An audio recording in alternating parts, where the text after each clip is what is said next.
Hi everybody, welcome to this presentation with BHG Group. My name is Fredrik Iverson, covering the retail sector here with ABG, and with me today I have BHG CEO Adam Schatz and CFO Jesper FLomme, I think, and Jesper and Adam will go through a presentation of around 10 minutes, and after that I will run a Q&A, and we aim to wrap this up within 25 minutes or so.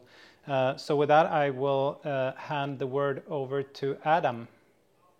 Thank you, Fredrik. Good afternoon, everyone.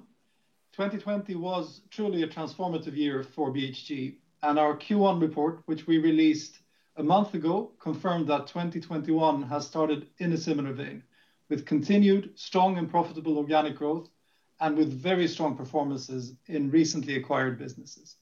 If we please move to slide 2. As Fredrik has already mentioned, together with me here today is Jesper, our CFO. And with that, if we move to slide 3, please. So I'll kick off today's discussion with an overview of who we are, after which Jesper will provide a brief financial update, and then I will wrap up. And as Fredrik also already mentioned, we will then make sure that we leave plenty of time for the ensuing Q&A session. Slide 4, please. We are the leading Nordic e-commerce company, both as measured by revenue and market cap.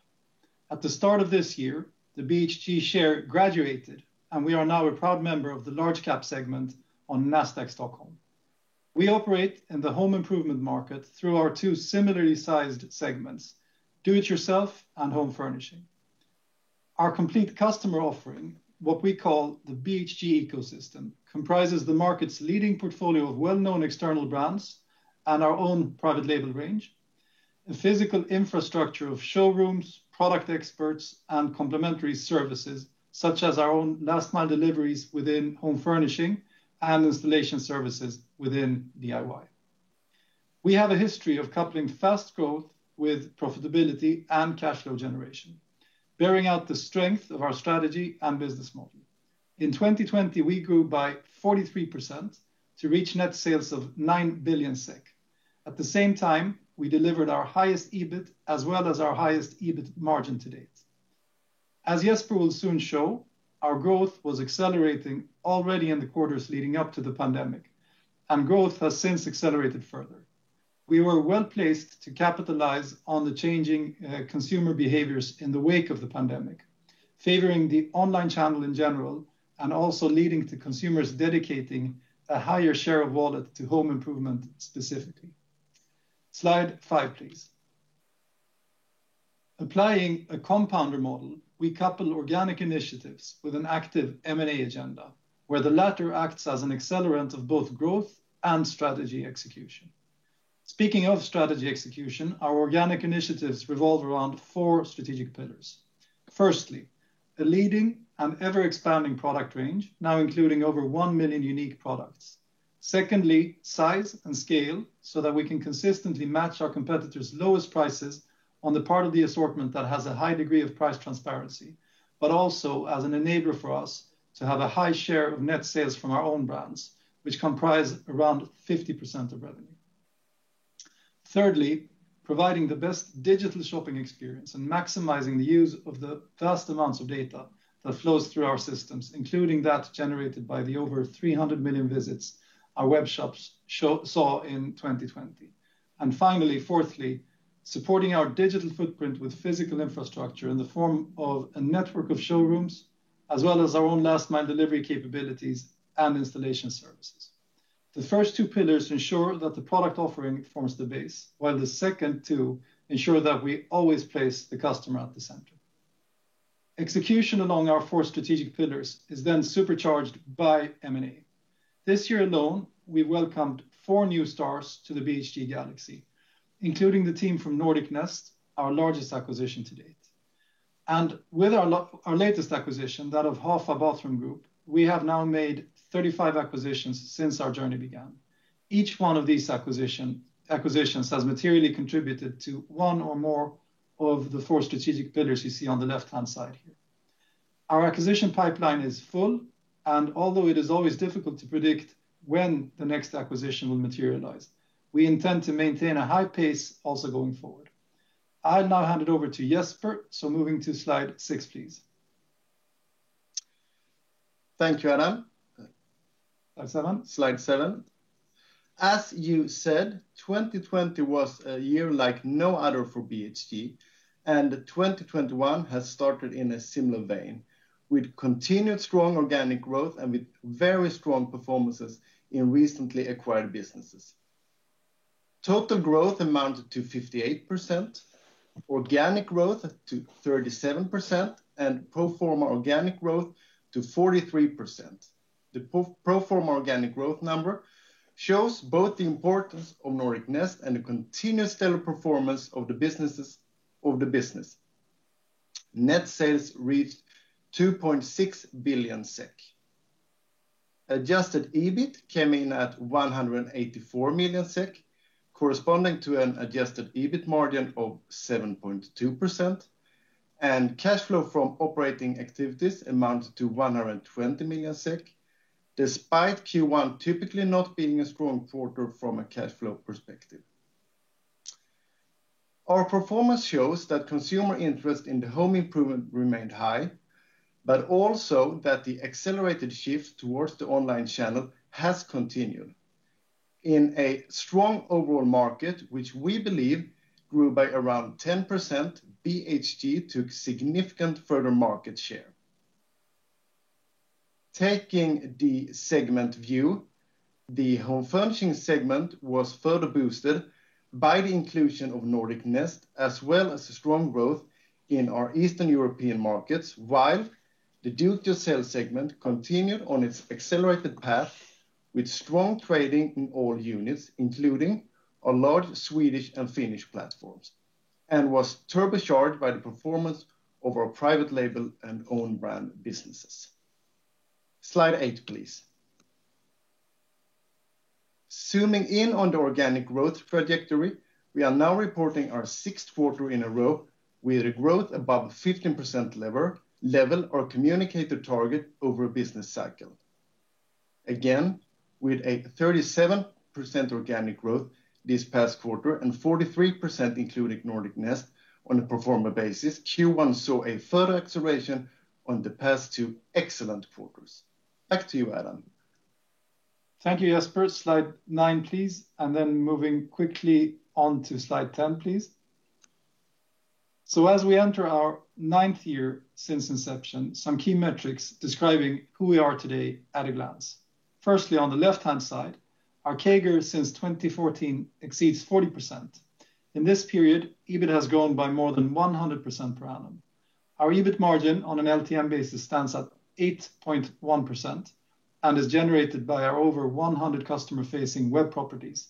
And now moving over to the right-hand side, these web shops have been visited well over 300 million times in the past 12 months, generating some 3.6 million orders from customers in 24 countries. And finally, our leading product portfolio keeps expanding. Slide 11, please. Taking a step back, looking at the market opportunity. Today, we are the number 1 in the Nordics and also have a rapidly growing presence in Eastern Europe. The acquisition of Nordic Nest further and quite significantly broadens our geographic footprint. The home improvement space constitutes a very large market. Our 2020 pro forma net sales of 10 billion SEK should be viewed against the backdrop of a Nordic online market for home improvement worth some 35 billion SEK, which in turn forms part of the total addressable market in the Nordics worth some 300 billion SEK per annum, which finally, of course, is dwarfed by the almost 20 times larger EU market. With online penetration standing at around 14%, but increasing steadily, the bulk of the growth in the total addressable market will continue to accrue to the online segment for many years to come. Again, 2020 was a transformative year for us. And so when we released the year-end report, we took the opportunity to update our midterm financial targets. These now include us setting out to again double the size of our business and become a 20 billion SEK sales company.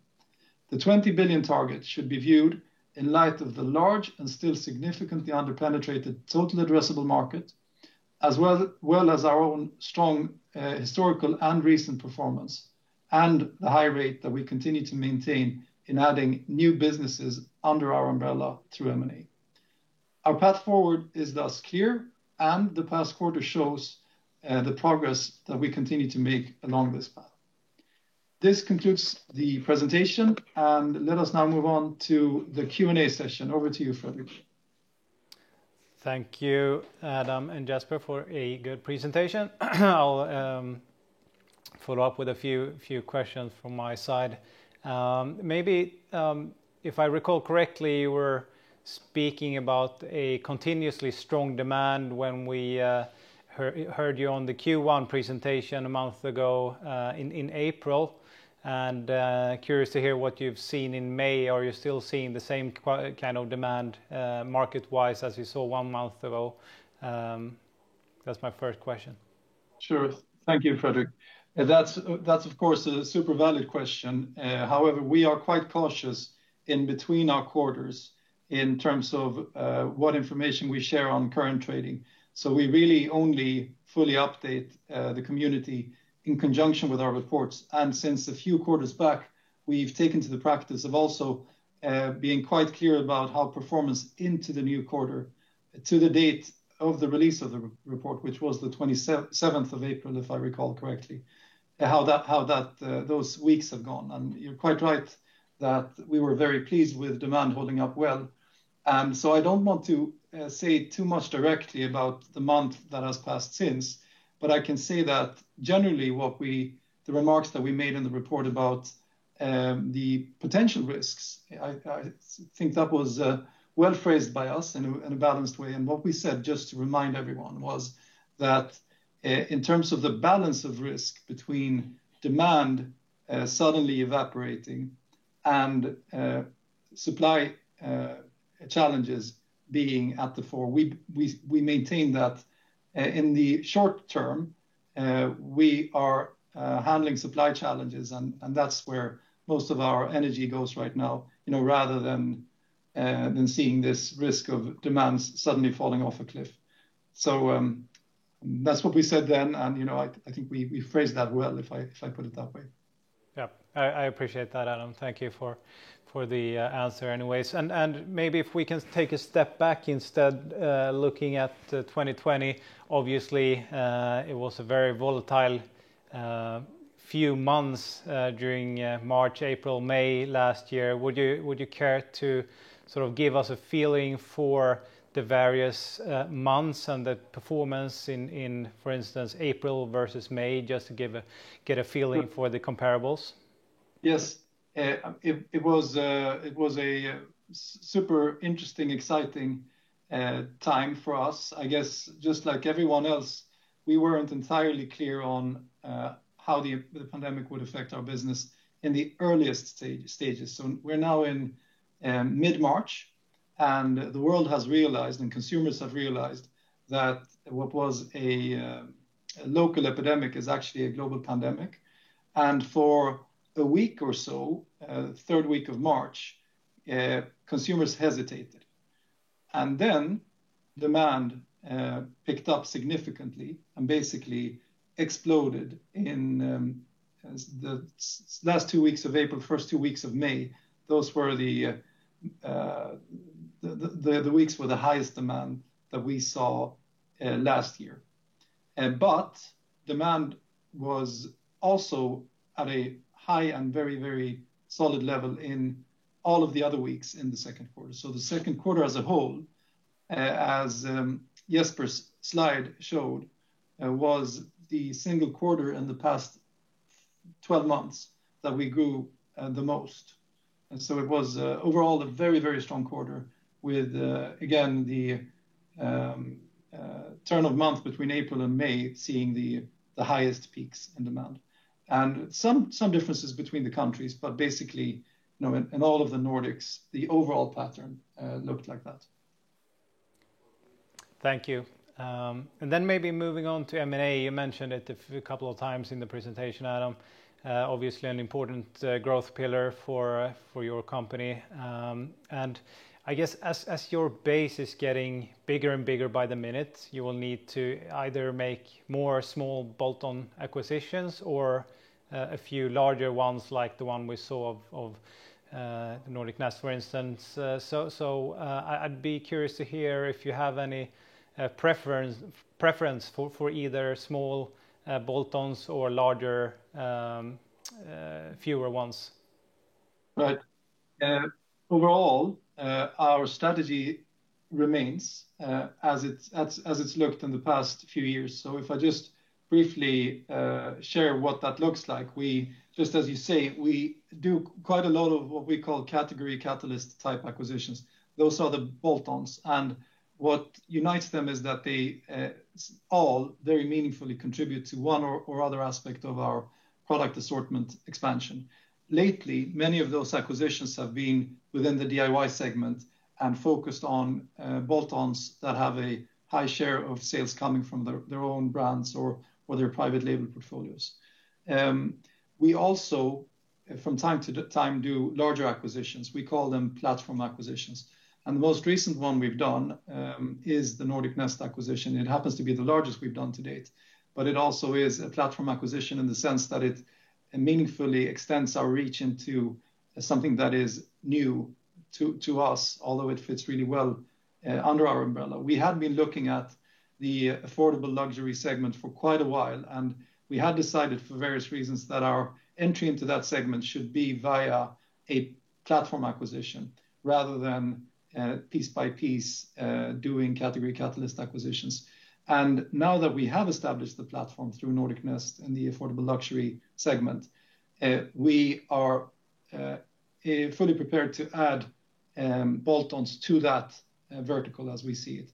And the Svenssons acquisition was exactly such a bolt-on, which made perfect sense to us once we had established the platform. So that's the general approach we take. And I think the difference to our past is that we have expanded our capabilities and our capacity both to do larger acquisitions than we've done historically. The Nordic Nest acquisition proved that we are fully capable to handle acquisitions of that size. So we can do larger acquisitions in terms of handling the transactions, but we have also beefed up our post-merger integration capabilities and team so that we can handle integrations in a robust and pretty industrialized way.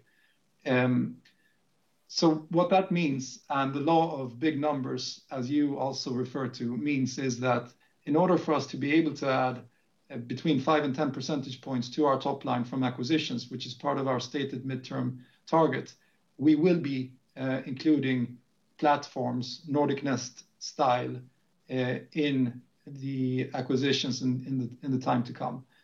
It's always difficult to predict exactly when those opportunities will arise, but I am fully convinced that in the next, say, couple of years, we will have a very good mix of acquisitions in terms of a number of category catalysts and a few select additional platforms. And in terms of the platforms you might lack in your product assortment today, would you care to give any flavor on what you're missing when you look at the portfolio? Mm-hmm. So as always, there are two dimensions to expansion, at least. One of which is to do with the product portfolio and the categories that you mentioned, and the other one is the geography axis. So we're looking at both those. Within DIY, we have DIY is a pretty broad field, including, of course, core categories such as doors and windows and flooring and garden, etc., but also leisure for us. So it's the same customer group, and it's stuff that people buy revolving around their home lives. So that's DIY for us, and we could envisage continuing to extend also the reach in terms of categories we serve in that broad definition of DIY. Within home furnishings, we are now really well placed both to handle big bulky items, which is our traditional forte, but also smaller parcels, which is Nordic Nest's strength really. And it's more likely that should we do platform acquisitions into the home furnishing space, there will be some sort of geographic component to those. Excellent. Thanks you for that, Adam. Moving on to the margin target, 7%. You're at 8% on an LTM basis. So the 7% might look a bit cautious. How should we read that? Is the current margin level sort of boosted due to the high volumes, or are you simply just being cautious? We always try to put out targets that we believe that we will be able to reach. And what we have said is that we are targeting and we're steering the business towards delivering at least 7%. So I'm not precluding that we will be trading at a higher level in the next 2 or 3 years, just as we have in the past 12 months. But what we do want to signal very clearly to the investor community is that we will not be jeopardizing or compromising on growth opportunities to drive that margin above the 7%. So in terms of priorities, it's always profitable growth for us, but we're satisfied with 7%, just as long as we can maximize growth. And if that's compatible with running the business at a higher level, of course we will do that, and we'll use the cash flow generated to fuel organic and inorganic growth. And to the other aspect of your question, yes, of course, we have seen extremely strong trading conditions in the past 12 months. So there is a degree of uncertainty as to where things will go from here, that I think is prudent to reflect. No one really has in modern times lived through a pandemic with such significant changes to how people lead their lives as we've seen in the past 12 months.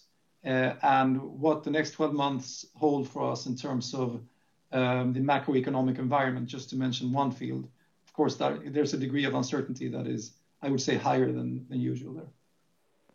Yeah, that sounds prudent and also a bit reassuring, I guess. So thanks for that answer.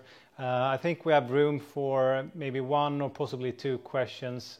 So maybe also, I guess an effect of the pandemic has been rising raw material prices, and I'd be curious to hear whether you see that you're able to pass those higher prices, input prices, on to the consumers, and what your expectations in terms of consumer price inflation might look like within your categories over the coming 2 quarters or so.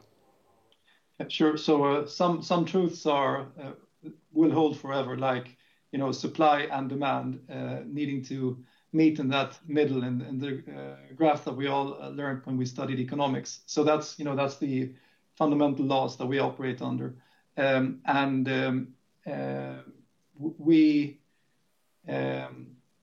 our base case assumption is that demand will hold up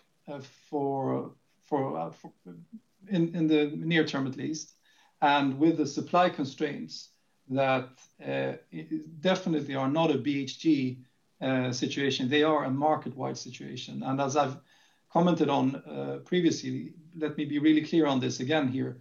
I believe we're better placed than the market on average in terms of handling the supply challenges.